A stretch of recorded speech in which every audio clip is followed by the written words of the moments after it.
you are alive, you are relatively healthy, you have the natural world all around you, you have a roof over your head, hopefully, you have treasures in your life, you love your kids, or you love your partner, or you love your puppy dog or your kitties. So to really recognize how much you love life and live in that is one thing. To see where you can make a real difference. You don't need to be some mega wealthy person to make a difference.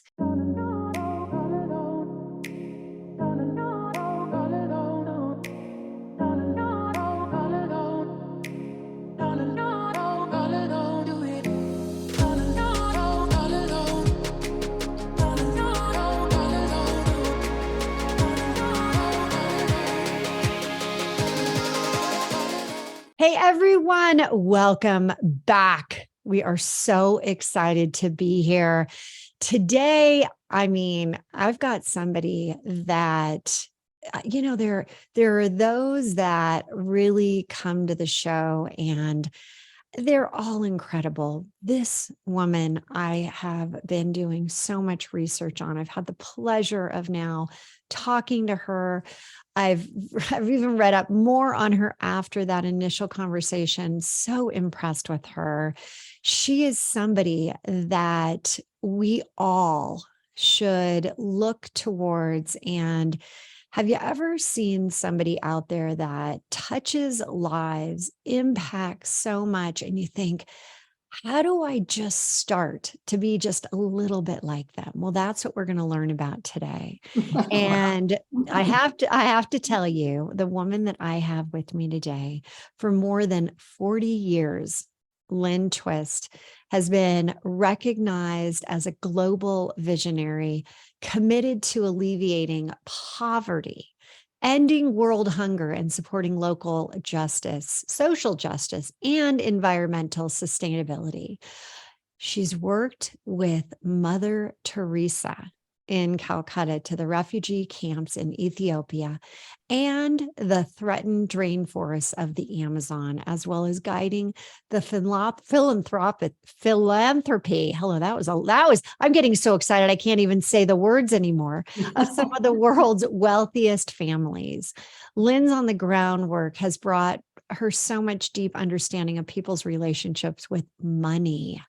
She's the founder of Soul of Money Institute and has worked with over 100,000 people in 50 countries in board retreats, workshop, keynotes, you name it, one-on-one coaching, and has really impacted people on their relationship with money. And so today we're going to be diving into so much. And I got to say, I am so excited, Lynne, to have you here and this conversation.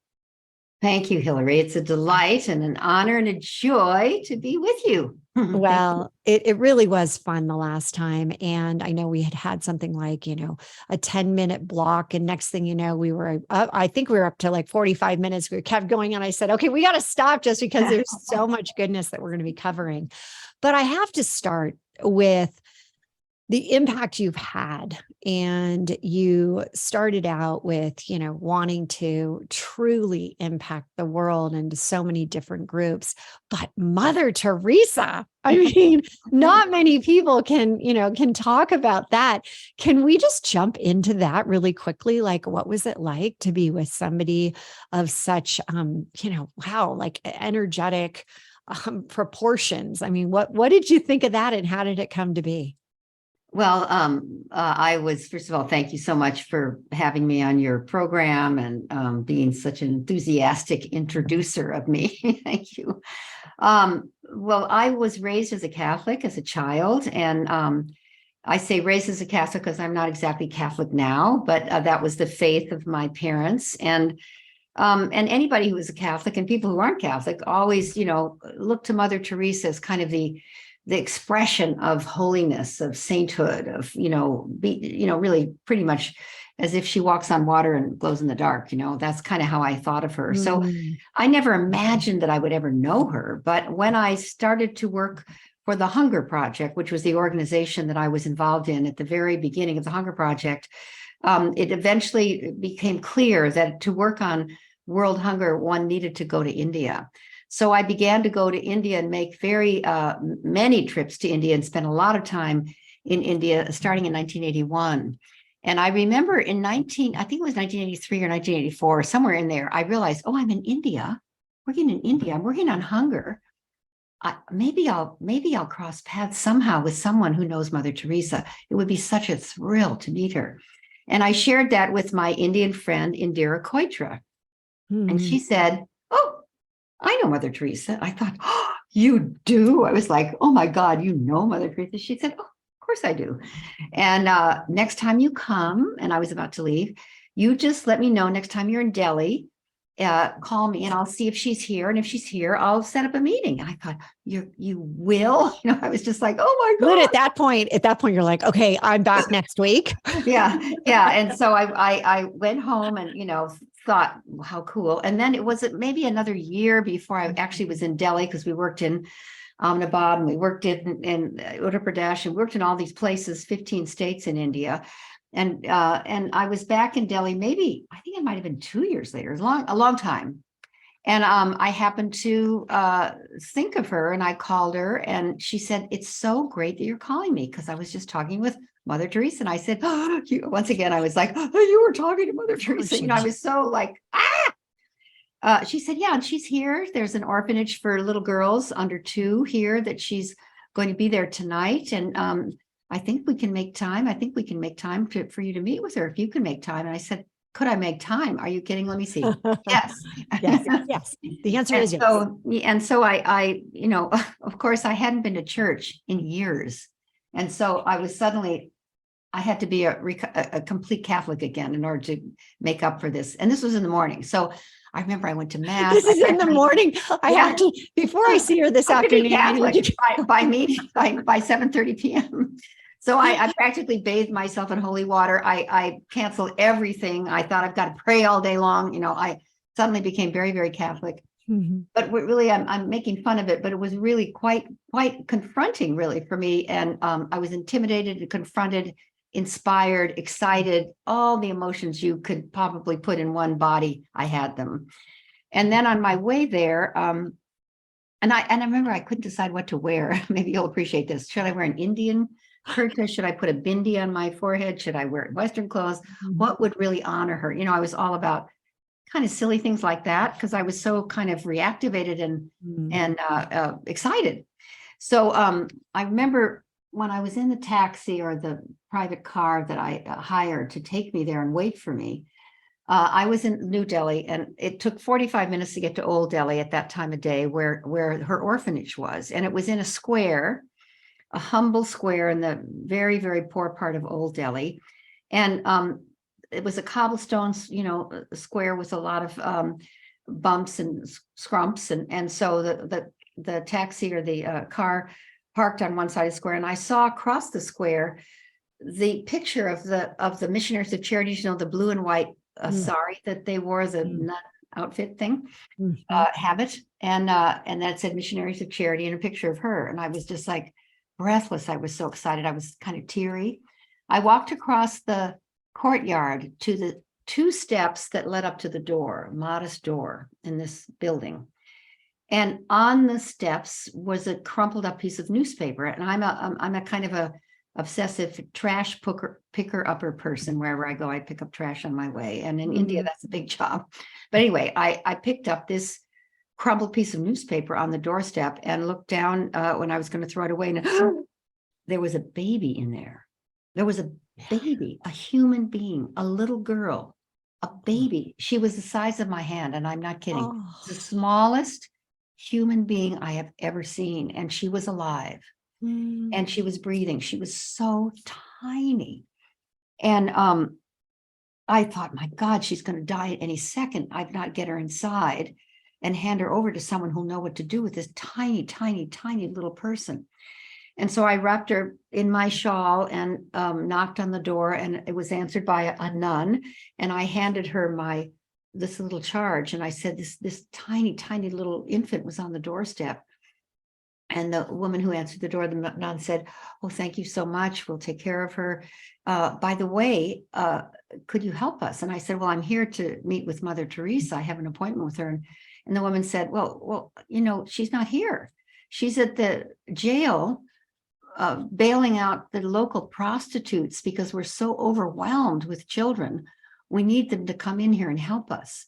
So I don't know when she'll be back, but could you give us a hand? We have 39 little girls now, 40 with this little one. And they're all under 2. They're all babies. And there was one boy. And so, yes, of course I would. And they've put an apron on me and I washed my hands and they put me in front of a sink where there was a kind of assembly line of nuns and lay people bathing little tiny babies, some as small as, a month old, some, 1 year and 2 months, but all of them either deformed or blind or missing a finger or in some way, maybe deformed or maybe just unwanted, all little girls. And so it was so heartbreaking and heart-wrenching, but so inspiring because if you can believe this, I don't remember anybody crying. Now that is impossible. However, it was heavenly. It was bliss. It was, you had a mission to do. Oh my God, it was so, and the nuns were singing and these little babies, and I'm washing these little babies and singing with them, passing little babies on, kissing them. I totally forgot about Mother Teresa. And then I realized she used to say, to know me is to know my work, or to know my work is to know me. And I thought, well, this is my meeting with Mother Teresa, and I'm so fulfilled. I'm in bliss. I'm in heaven. And as soon as I had that thought, someone taps me on their shoulder and says, she's here. She's ready for you. And then immediately, I put my little charge down and passed it on to the next person. And immediately I got all, worked up again, scared to death that I was going to screw it up. And then someone led me to a hall, a long, skinny hall. Is this too long a story? Is this okay? No, it's beautiful. Okay. So there's this long, skinny, dark hall. There's a wooden table with 2 chairs, a chair against the wall on either side of the table. I'm seated by the nun that took me to the hall on this wooden chair, very simple. Everything's very simple and very clean and very simple, nothing fancy. And she said, Mother Teresa will be joining you in a moment. And so I'm sitting there just, praying and asking God to wash me of all my sins and forgive me for everything. Still worried about that. And then I look down the long, dark corridor, and there is this beautiful, old, kind of crippled Labrador retriever, which was who was her very, very best friend. Initially, I thought you were saying that about Mother. Here was this very old, crippled. I'm like, oh, wait.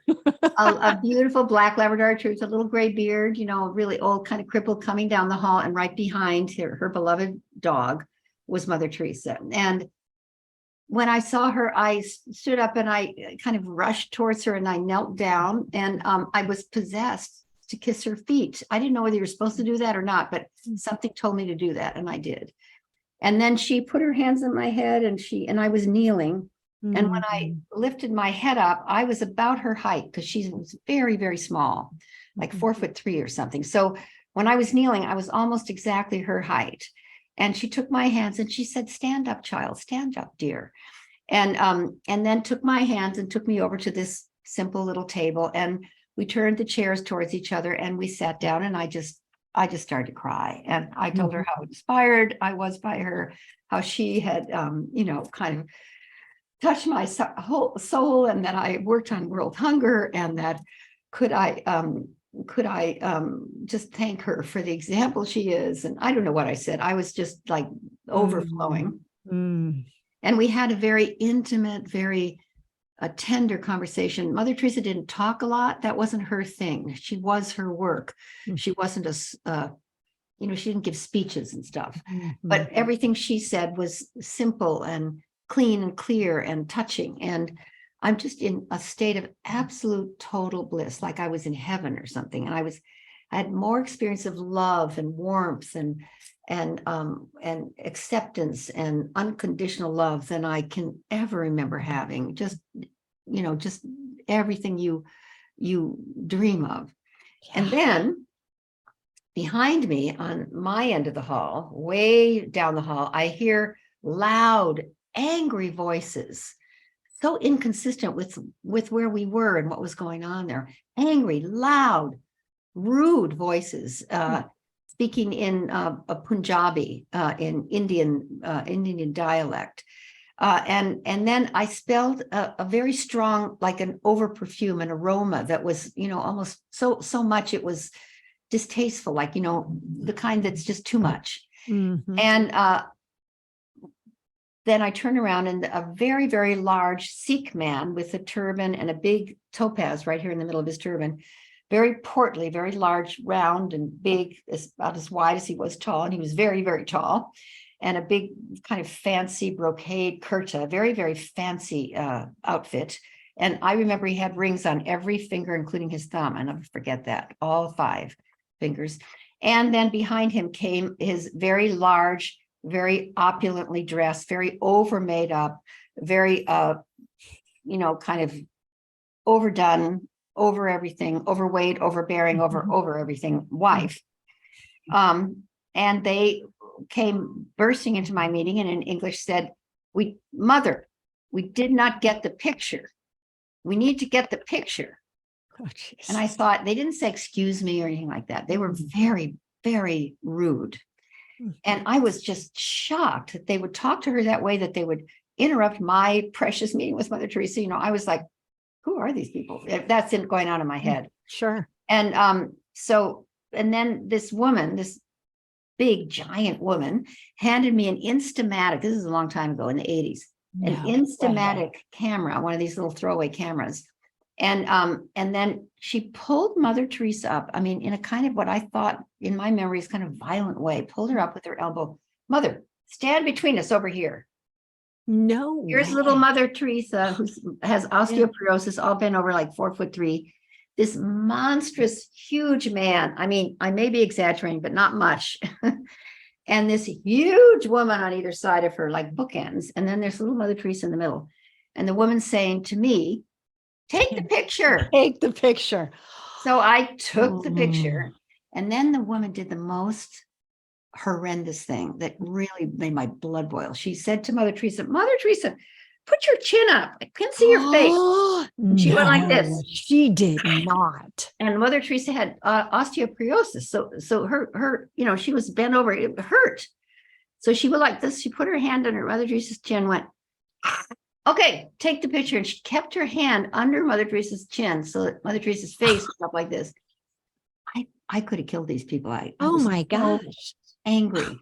And then they left. They grabbed the camera and they left. They didn't say thank you. They didn't kiss her or hug her. They didn't anything. They were awful. So I'm like a wreck. And then I'm like thinking, what am I going to do here? And I sat down. Mother Teresa was totally fine. I was not. But we kept talking, and then we completed our meeting. And then my blood was boiling. I get in my car. I thanked her. I kissed her. I hugged her. I everythinged her and hugged all the babies. And then I went back to my hotel in Delhi. Now, can I tell you the last part of the story? Because I really got something out of this. Okay, so hold on. We have a quick break right now. You do not want to miss this. First off, you are the only person I have ever met who has met Mother Teresa. I've had a lot of other friends who've met other very, very, famous types, but never Mother Teresa. So when we come back, we are going to hear what was the lesson that came from this. This episode is brought to you by my very own labor of love, my most recent book, Relaunch. This book is a collection of my stories, other stories, and is a motivational guide to living a new 3HQ lifestyle, sparking your heart to ignite your life. It's available for purchase via Amazon. Get ready to try on the 3HQ method that I've been using for years throughout my entire life, reaching the next level in all areas, both professionally and personally. Get your copy today at www.therelaunchbook.com. Hey, everyone, and welcome back. Suspense. I mean, if you did not hear the last part, you need to go back, re-listen to this. I am here with Lynne Twist, and she is telling us about when she met Mother Teresa. And the story is crazy, but there's got to be a lesson, right? There's got to be a lesson in the rudeness of these people. So Lynne, welcome back to the show, and tell us what came to you after this event, because you're now back at the hotel. You've met these people, insisted on taking a picture. They were rude. Hey, Mother Teresa, lift up your chin. You don't look good in the pic. What came to you? So all the way back in the car, it took me about 45 minutes to get back from Old Delhi to New Delhi to my hotel. And the whole time I realized, oh my God, I was in the presence of the most profound, unconditional love perhaps I've ever known in my life, and in the presence of an almost gripping, fierce hate that I felt for these people who interrupted my meeting and were rude and violent to Mother Teresa in the same space, in her space. That contrast was so fierce, so incredibly poignant for me. And I went from, from heaven to hell almost in her presence. And so I realized that she was fine with those people. She was as gracious to them as she was to me. It did not get her the way it got me. And so when I got back to my hotel room, I sat down and I wrote her a letter, and I said that I loved my conversation with you. It was such a privilege to meet you. And I really realized that the teaching I received was one of the most profound I've ever received. And it wasn't what you said, it was who you were. When the people who came in and interrupted our meeting were so rude to you, and my blood was boiling, and I was so angry, and I was tense, and my body was all up in knots, and you were just fine. You accepted them exactly the way they were. And I'm so grateful. And so I wrote this letter to her. And then she wrote me back. And this is really the coolest thing. She used to type her own letters, and then she would sign them M. Teresa. I still have that's funny. That is funny. And she wrote me back and she said, thank you for your visit, and thank you for your work, and thank you for your insight, because the vicious cycle of wealth can be as intractable and painful and hurtful to those who are caught in it as the vicious cycle of poverty. And she said to me, you are naturally thrown or lean towards participating with those who are underprivileged, who are marginalized, who are in the conditions of hunger and poverty. You'll always lean in that direction. But you need to include in your circle of compassion, which is large and grand and important and powerful, the wealthy, the entitled, the rude, the overbearing, the over-domineering. That behavior is a vicious cycle too. And what heals all of it is love. And expand your circle of compassion. And I really, it was almost like in her letter, she didn't say this, but in telling you, the circle of compassion I had did not include those people. Mm-hmm. It did not include people that I didn't like. It didn't include people that I thought were not worthy of my time. I realized how bigoted I was in that experience. And she told me, your karma, your dharma, your work is to give them as much love, because they're starving for love too. And expand your circle of compassion to include them. This is your work, Lynne. And so after that meeting. Okay, I'm getting chills because I do know what you then went on to do. Yes. And it involved TEDx, it involved, hundreds of stages, keynotes for some of the most, the most well-known named companies out there. And it's interesting because as I was learning more about you, I had a thought in my mind. I'm like, wow, the pendulum is to the right, to the left. She's working with the rich, the poor, as you said, the, wealthy, poverty. And I was trying to figure out, how did this all take place? Because then you start talking about the soul of money. So it really came out of this conversation with Mother Teresa, putting it all together. Yeah. Yeah. That is, you talk about purpose, you talk about, now, not all of us get Mother Teresa to guide us in the path, but Lynne, that's powerful. And so I need you to, this went against what you were originally doing. You were really out there for everyone who didn't have it. Just, the fact that you were, cleaning these little babies and taking care of them. And as you said, meet me where, they are and all. I mean, how amazing is that? But you ended up going into this direction. How did you realize that you were going to talk about the soul of money and help everyone listening? What does that really mean? Well, if you're working on global issues, the kind that I've worked on, or any issue really, in what's often called the nonprofit sector, I call it the social profit sector, because I think we're generating a huge profit, a social profit. And I think we need to think of ourselves as generating a profit rather than nonprofit. But you raise money. That's part of what you do. And I am a fundraiser, and I love fundraising. Many people don't like it and try to avoid it. I love it. I go towards it. I love facilitating the reallocation of the world's financial resources away from fear, which is where most of our money is going, and reallocated that money towards love, which is where we want money to go in our own lives, in our country, in our world. And so for me, fundraising is sacred. Fundraising is sacred and holy and beautiful work. And so as a fundraiser, and I was a fundraiser when I met with Mother Teresa, I was the chief fundraiser for the Hunger Project for many, many years.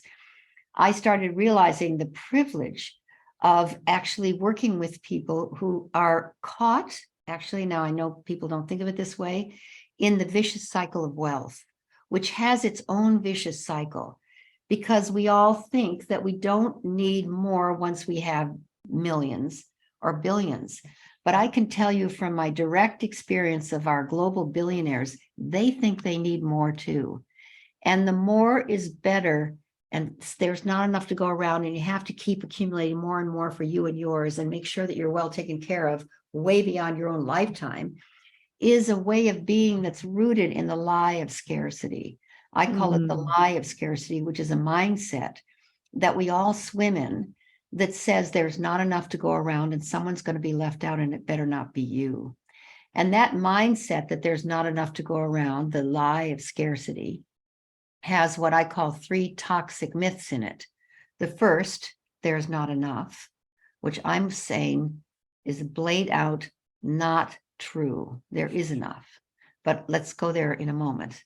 But the mindset, the unconscious, unexamined mindset, I don't have enough time, I don't have enough money, I don't have enough sleep, I don't have enough love, I don't have enough sex, I don't have enough vacation, I don't have enough market share, there are enough volunteers, there's enough money, there's enough this, there's enough that, is the siren song of a consumer culture. It's built into the culture for us to believe that there's not enough, it's not enough, there's not enough. And it gets into our psyche, and we start thinking, I am not enough, or I am not enough. So we live in a deficit relationship with the world and a deficit relationship with ourselves. And I call that the unconscious, unexamined mindset of scarcity. Hold on. You have said so much. The unconscious, unexamined mindset of scarcity. So let's go back, and I want to really kind of unpack this one, because this is so much about where society has gone with wealth, and how you describe it in this, caught in this vicious, it's a vicious cycle. And there's a lie of scarcity. Tell us what you mean by there's a lie of scarcity. Where does that come from? Well, a consumer culture is based on constantly telling people they're not enough until they acquire whatever it is you're selling or trying to get them to buy or purchase or accumulate.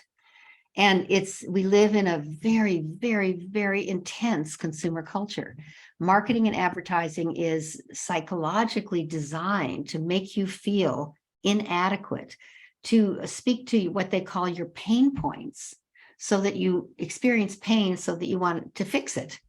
Everything is oriented around telling you there's something wrong with you until you acquire something. So we're swimming in that. I mean, it's written in the sky. It's on the back of every bus. It's in the, you know, when you go on the internet and you want to read the news, it gets interrupted by these messages, and they're all rooted in scarcity thinking. If you think about it, that's what's being promoted. There's not enough and you need more. And it is. We're in a world of more. The more, more. more, Yeah. I need more of this. I need more of everything. But what you and your TEDx that I watched, what you really are talking about is something that I thought was really important to circle back around with. And that is this concept that it doesn't lead. There is the sense of soulful wealth and having a wealthy life, an abundant life, but it's not, and a richness. It's funny, the words we even speak are counterintuitive, right? Because we think rich, and then for so many it's bad, and wealth. But if you really look at it, it's a wealthy lifestyle from all areas, spirituality and growth. And there's a wealth around that. There's a richness of life. How do you, as you get up in front of, very powerful business people, how do you break this down to not cause them to, this woman doesn't get what we're trying to do, which is, build the company, build revenue. We have to do this or we won't be successful. How do you break down those barriers? Well, I don't know that I break them down, but I speak to a different place in who people are, the place where they know they're enough and that there is enough. And, I have a principle of sufficiency. I'll state it. I think this is an important principle to share with you. And it's this: if you let go of trying to get more of what you don't really need, which is what we're brainwashed to want more of, the stuff we don't really need, it frees up all the energy that's tied up in this chase to turn and pay attention to what we already have. When we pay attention to what we already have, when we nourish what we already have, and when we share it, it expands. So it's the opposite of what we think. When you grow your company from the enoughness rather than the scarcity or the lack, then it's not coming from fear or lack. It's coming from a wholeness and integrity. That's the source of true prosperity. You want to prosper. You don't necessarily want to accumulate. So I like to say I want to be known for what I allocate, not what I accumulate. That is so good. And I just want to say the word wealth, the actual etymology of that word comes from well-being. That's what wealth, the original meaning of the word wealth, and that's really what I think it's designed to be, is well-being. Now, well-being is what people really want. They want well-being. And well-being comes from the well of being in each of us. The well That of being is in each of us. everybody. I want you to really think, how many of you have really broken that word down? Well-being, this well of being. And when you said allocate, not accumulate, and around wealth, it puts a totally different twist on what twist, Miss Twist. It really does. It puts something totally new out there in terms of really thinking about money. And I want to ask you, when people right now are wanting to be successful, they're feeling like, money is going to help them. If they just had some money, they're going to be able to do this, or some money, they're going to be able to do that. What do you say to them if they are at that point where, they're barely able to get by, they're barely able to put food on the table, and money would help pay for those things. How do you, how do you differentiate? Because it is a problem, especially right now in the world. Well, it's really beautiful, your question, because it sounds counter. What I'm saying sounds counter to taking care of yourself and your family. And I'm not countering that. In fact, I'm giving you perhaps another way to look at taking care of yourself and your family.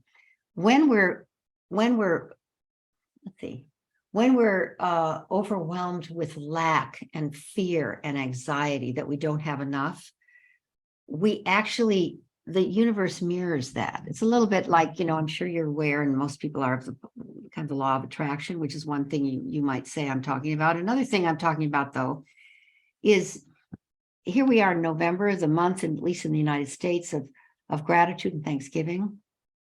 When you're in touch with the beauty and bounty and blessing of your life, and you earn from there, you earn in a different way. You don't earn out of anxiety and struggle and strife, and you earn from a wholeness that you bring to the world, and an invitation to be compensated for your service to the world. Now, I know this sounds a little bit woo-woo for people who are trying to, pay the rent. And maybe it is, but I'll tell you, I've worked with people who have almost nothing. I worked with a woman who had $150,000 of credit card debt. And she came to me and she said, what do I do? And before I could even work with the numbers, I needed to get her to not be her debt. She was her debt. There wasn't her and her debt. Let's say her name is Sally. Sally was her debt. She was walking around as a debtor. And what we did was we established, here's Sally, and then she has debt. We need Sally so that we can work on the debt and whittle it down and earn some money. But she had become her debt. So, Lynne, this is so good. I want to keep going with this. We have to stop, take a quick break. And when we come back, let's really break down this concept of you are not your debt, or you are not your wealth even, right? Exactly. This richness. So when we come back, we're going to get more into this and what specifically people can do to understand more about raising their wealth vibration. When we get back, we'll go right into this. Thanks so much. This episode is brought to you by my very own labor of love, my most recent book, Relaunch. This book is a collection of my stories, other stories, and is a motivational guide to living a new 3HQ lifestyle, sparking your heart to ignite your life. It's available for purchase via Amazon. Get ready to try on the 3HQ method that I've been using for years throughout my entire life, reaching the next level in all areas, both professionally and personally. Get your copy today at www.therelaunchbook.com. Hey, and welcome back. Wow, this conversation is moving rapidly. And now we're really going to touch on this concept of debt, of you feeling like you're part of that debt. You're part of this whole spinning down. I can't get out of it.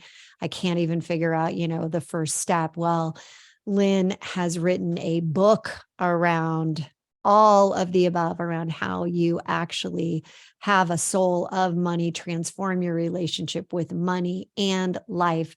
And so welcome back, Lynne. Let's talk more about this concept that you had this client.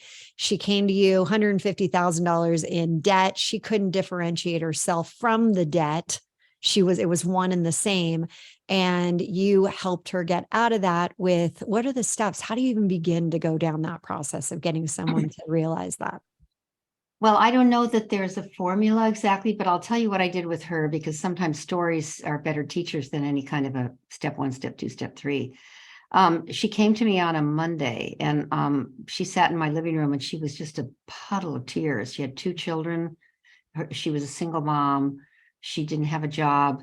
She had just, worked herself into this frenzy about her credit card debt. And so I said, well, here's how we're going to start. I want you for 7 days until I see you next Monday to acknowledge and thank, but really acknowledge, appreciate, and give gratitude to every person who crosses your path. Like when you go to the cleaners, thank the people at the cleaners for cleaning your clothes and say something about how pleasant they are, if that's the case. When you're on the bus, speak to the bus driver and thank them for, acknowledge, appreciate, give gratitude, acknowledge, appreciate, give gratitude. I want you to take a stand that you will do that for 7 days. You might forget here and there, but make that your priority for 7 days. And she said, what does that have to do with my debt? I said, just trust me and do that.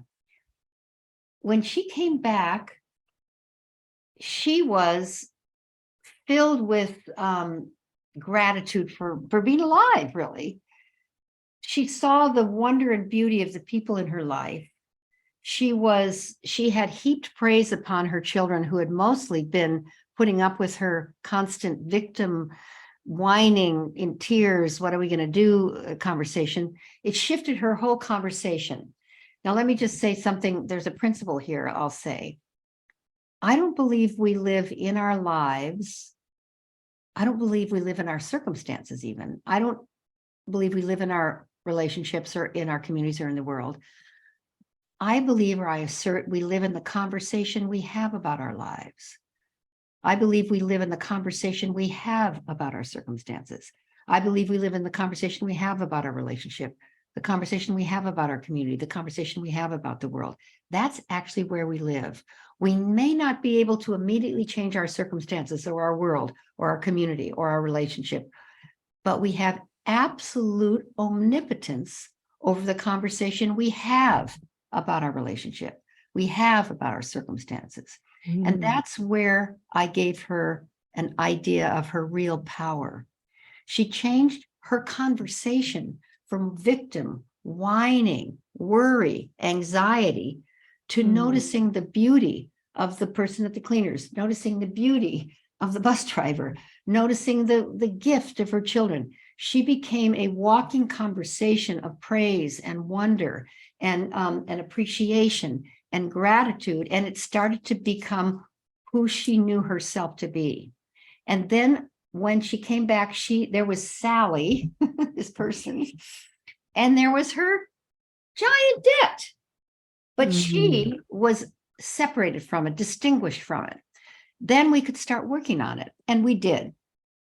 She then realized she could, go ahead. You want to say? I was going to say, you allowed her to resonate with that whole understanding of something bigger than herself, right? Yeah. And when you can resonate with that and the fact of gratitude and thankfulness and appreciation, it takes you to a level of resonance, right? Yeah. And then when what you put out there, you attract. You said about law of attraction, but it's really the law of resonance of what resonates with you. And she was now resonating with these feelings of goodness, with these feelings of appreciation and thankfulness versus the debt. That is so powerful. And it was 7 days. She missed a few times. She was angry because there was construction from her house and she couldn't park her car. And then she realized, I'm going to park down the street and thank these guys who are digging up the sewer in front of my house for the job they do and how invisible it is when it's working, and when it's not working, everybody's complaining all the time. But my God, they dig under the streets and fix our pipes. She was almost in tears over this conversation she had with the people who were fixing the sewer in front of her house or her apartment. So anyway, so that was step one. And then there was someone to work with. And I asked her if she would continue that practice so she would stay as centered as she possibly could in being the mother of two, who appreciates the world, who has a roof over her head, who loves her children, who knows she's served by the community, and who's now going to go to work on knocking down that debt. And then she was kind of excited. Okay, well, how are we going to start?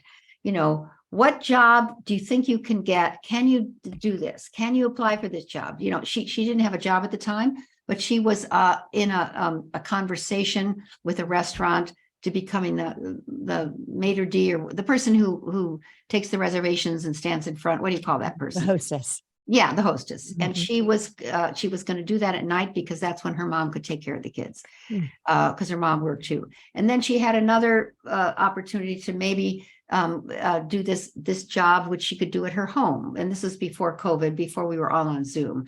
This is a long time ago. But anyway, so little by little by little, she started paying off her debt. It took her 2 years, but for $150,000. That is not long for 2 years of debt. That's really impressive. And she had to keep, bolstering herself and getting back into what I call sufficiency, enoughness.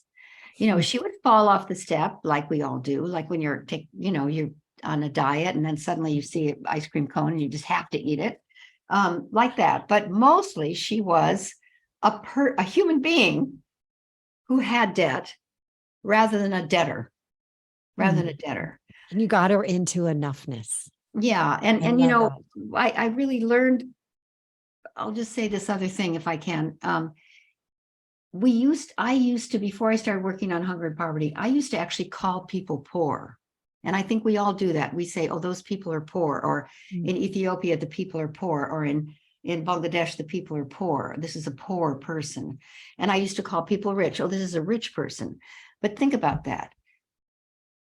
The people that I've met that are living in Ethiopia, Bangladesh, Guinea-Bissau, Gambia, South Africa, they're not poor. There's nothing poor about them. In fact, they exhibit more courage to live through a day than you and I are going to need in our lifetime. They are strong. They are resilient. They are creative. They may not know how to read and write, but that's because no one taught them. They're smart. They're intelligent. They're amazing. What's poor is their circumstances, not them. They're whole and complete people living in poor circumstances. Same with people who are wealthy. Whole and complete people living in the ebb and flow and often tyranny of excess resources. So to describe people by their circumstances and to label them that way demeans them. They start thinking they are poor, but they're not. What's poor is their circumstances, not them. In fact, those circumstances often foster a kind of strength and resilience in people who have to face that every single day that you and I have to take workshops and read books to get.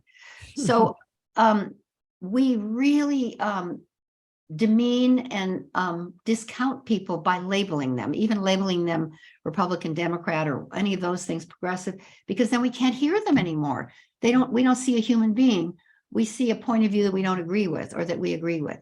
So this is sort of a teaching that I received from working in all these places and realizing these people, there's nothing to feel sorry for.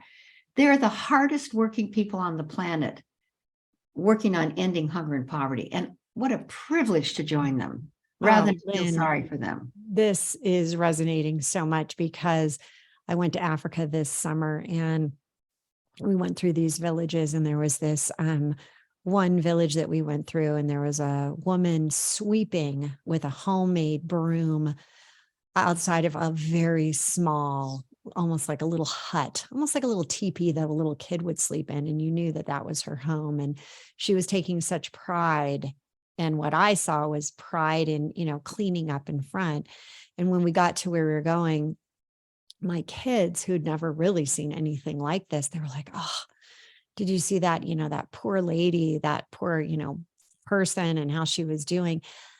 And yet you could tell there's such pride in her as she cleaned up around her home. And I often say that when somebody's going through a time in their life, and we would say, oh, I feel so sorry for that person. I feel so sorry. Well, actually, what you're sending them is that sorrowful, you're sending them the negative. And really what we need to be doing is sending them, as you did, that, affirmation of like, there's light there, there's hoping, there's hope, there's who knows what tomorrow will bring for this person, but let's hope that there is a sunshine ray coming down on them instead of I'm sorry and there's a big dark cloud, because that's the last thing you want to put on them. Yeah, exactly. So what a beautiful way that you just said that in the story. And It really is. It resonates, and you're doing so many incredible. I mean, we didn't even tap on, 90%, 95% of what you're doing and the impact. And so for people that want to start to, and they realize that to be wealthy, it's to help others, it's to have that sense of appreciation and gratitude. What do you suggest people can do right now to really get involved with the giving aspect? Well, let's see. Well, first of all, we talked about the soul of money. Contributing money, being a philanthropist does not take rich, huge bank accounts. Just whatever you have, sharing some of that with the world is actually very healthy for your financial life and for your sense of sufficiency.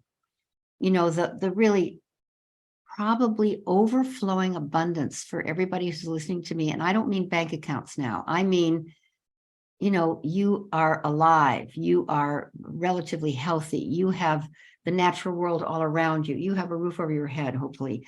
You have treasures in your life. You love your kids, or you love your partner, or you love your puppy dog or your kitties. So to really recognize how much you love life and live in that is one thing.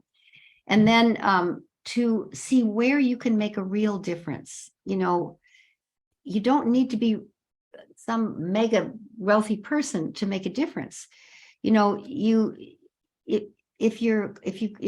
of service, it comes from your wholeness. I'll give you a beautiful quote from Rachel Naomi Remen. She says, helping, fixing, and serving represent three different ways of seeing life. When you help, you see life as weak. When you fix, you see life as broken. When you serve, you see life as whole.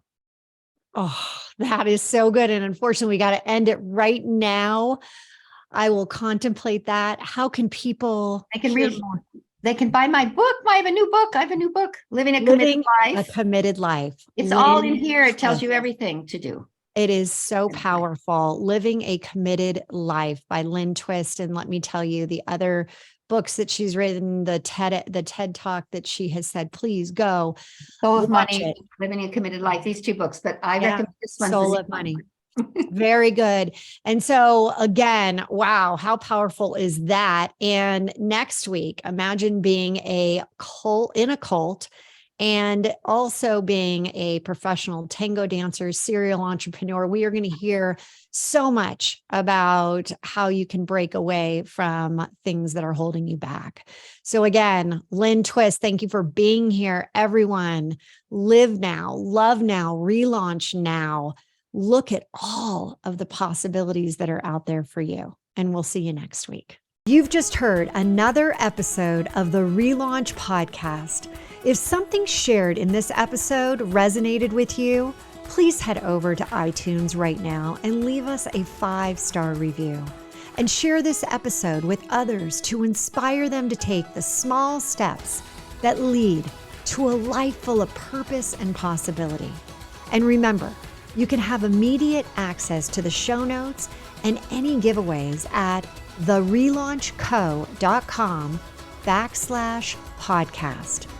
Until next week, now is your time to relaunch your transition into a transformation.